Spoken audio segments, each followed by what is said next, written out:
Will be his rival, Chad Reed. There's Windham on the 14 bike, front and center there, the Honda CRF 450. Stewart did. The board is sideways. Get through that first corner second. James Stewart's qualifying time was 25 seconds faster than Steve Lance. With fireworks added by the promoters, the fireworks in 250 are underway. Kevin Windham with the whole shot into turn number 1. Bounced around a little bit. Jeremy Israel with and Travis Pastrana just taking the words right out of my mouth. Went from 5th to 2nd in one stretch of whoops. Unbelievable. He has not had to contend with Travis Pastrana for over a year. So Windham may remember, he may not, how to race against this youngster if he gets up to him. Well, you know what I call Travis Pastrana is a 6'3" Bob Hanna. He lets the bike swap side to side. It doesn't worry him. That's his comfort zone. I want to win. But you know what? This is a different Travis Pastrana than I've ever seen.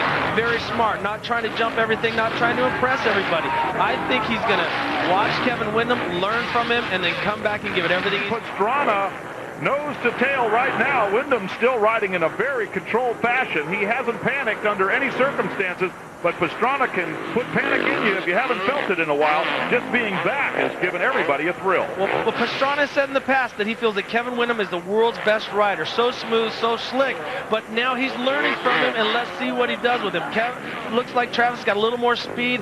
I was amazed at how fast he went at the test track this week, and it's showing that it's not a fluke. Well, I was going to say, you've been with him for this last week when that decision to come here and race was made. So what is he doing here? Well, he's racing, man. He went out there, did motos, looked strong, was fast, and he's putting it all together. Kevin Windham in the air and just in front of Travis Pastrana right now. 3 laps down, heading for the finish of 4. And it is going to put 4 riders into the main event. It's one thing for Travis to follow Kevin this close, but if he can catch Kevin and pass him, that will give him such an emotional boost going into this main event. But you notice, you see, Travis isn't taking chances. This is not the old Travis that we used to see before. That it was checkers or wreckers. He's out there to learn, and I think he's going to be strong in that main event. Go to in the Supercross series, he was real confident.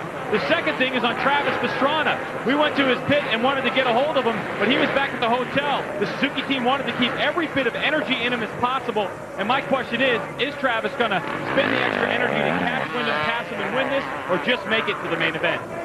Well, if you know Travis Pastrana, like everybody knows Travis Pastrana, he's going to give it all he's got. But he is learning from Kevin. He has a world of respect for Kevin. These two guys rode for Suzuki the year before, and they raced together. As you can see him, he's learning from him. Even though Travis is known as the best freestyler, he knows that Kevin Windham can put sections together. Oh, Kevin Windham just made a mistake that handed Travis Pastrana the lead. So Windham, who was riding flawlessly up until that point, now we'll see if Pastrana can handle the pressure on this final lap. They have just switched positions and are so far in front of everybody else, about 18 seconds in front of 3rd place, but they just swapped spots. Kevin Windham lost rhythm. That's where Brock Kepler had trouble. That's what you try to do is stay on top of all those tabletops, and now Travis Pastrana swapping side to side. Some people might look at that as a mistake, but like I said, this is a 6'3" Bob Hanna who lives in that swapping side-to-side zone. Travis Pastrana, one of only a couple of riders to win in 125. Checkered flag is out, and Travis Pastrana gives us a little taste of some of that freestyle. Kevin Windham, a more subdued finish. The next 2 riders to finish, which should be David Vuillemin.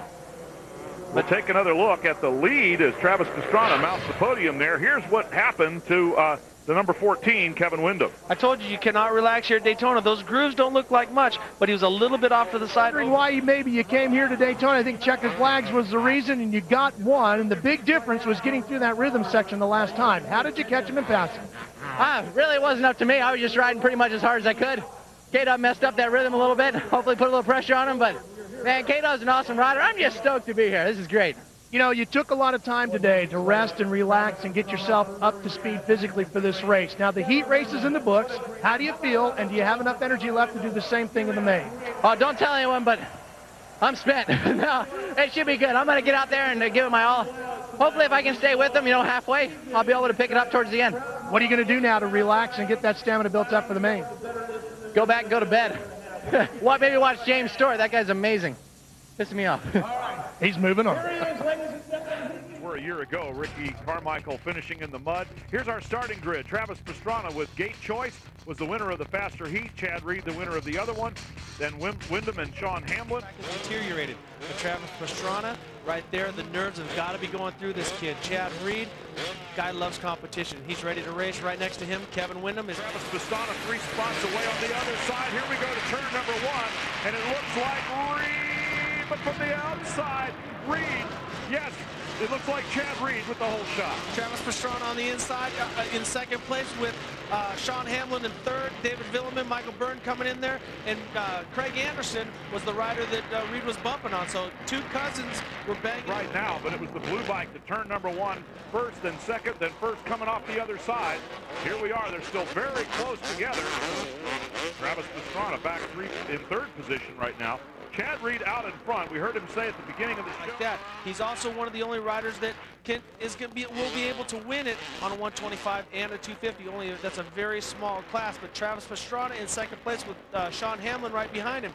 I think you're going to see Pastrana be smart. He knows he's got a long race ahead of him. He wants to play it smooth. But also, if they bleed, you can beat them. And he's out there beating the best in the world right now.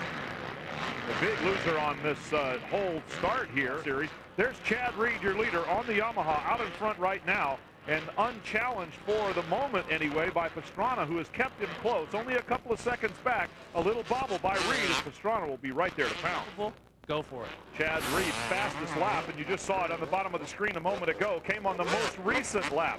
So Chad Reed isn't slowing down. He's getting faster here, only a few laps into this race.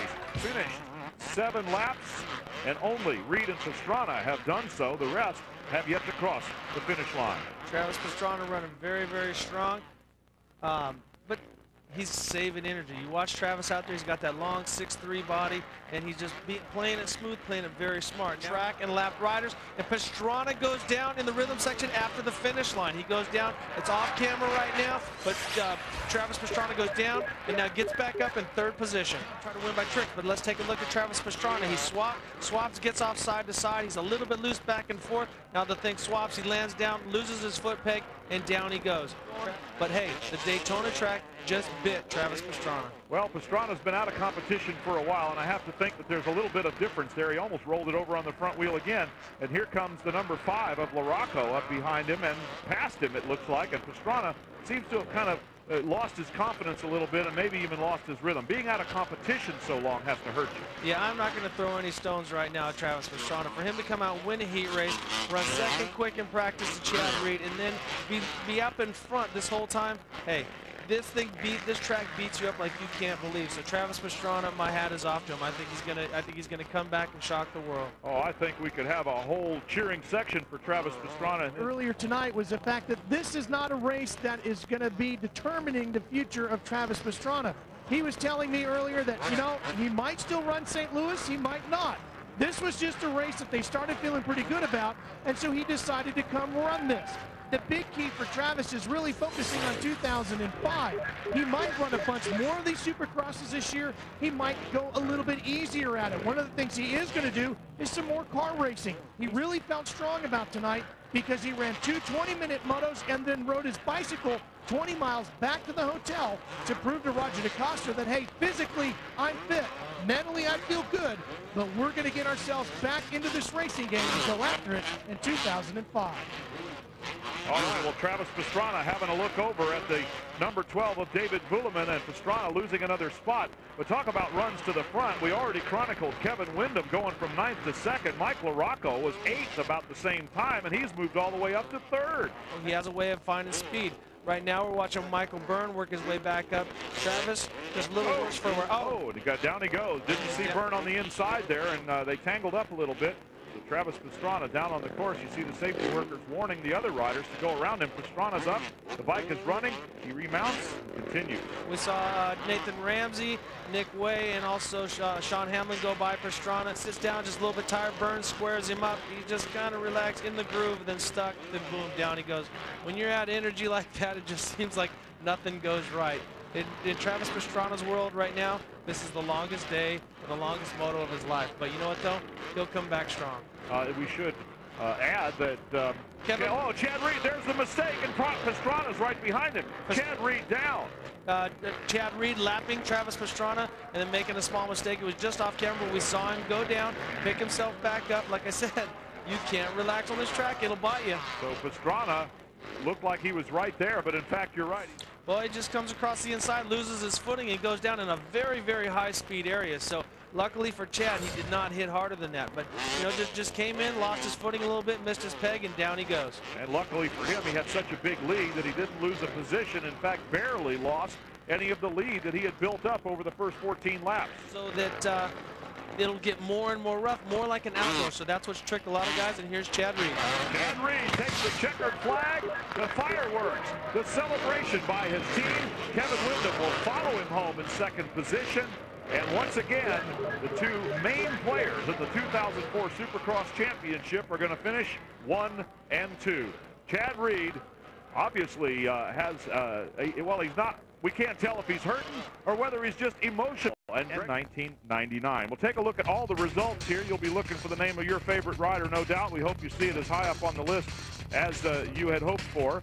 And Travis Pastrana running second early in the race, finished in 10th and started backpedaling. Let's look at some of the crashes. Travis Pastrana swapping side to side. I think it partially due to fatigue.